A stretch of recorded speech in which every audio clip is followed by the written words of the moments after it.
விஜய் அவருடைய அரசியல் அணுகுமுறை, இந்த அரசியல் பேச்சு, இப்ப சேலத்துல கூட பேசுறாரு. இந்த அரசியல் பேச்சு, அரசியல் அணுகுமுறை இது எப்படி அந்த அளவுக்கு அவருக்கு கை கொடுக்குது அப்படின்னு பாக்குறீங்க? நீங்க இப்போ ட்ரம்ப்பை எப்படி பார்க்குறீங்களோ, இப்போ ட்ரம்ப்பை நீங்க அவர் ஏதோ ஒரு ஒற்றை மனிதர் அல்ல.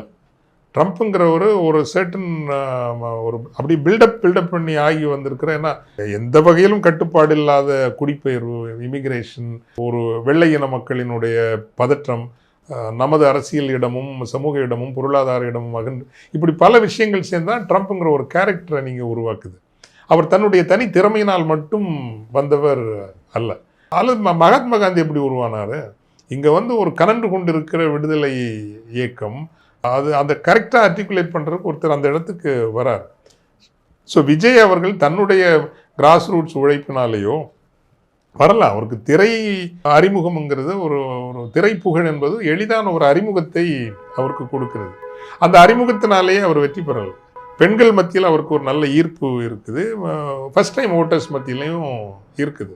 பட் ரூரலுக்கு போய் பாருங்கள், ஒன்றும் இல்லை.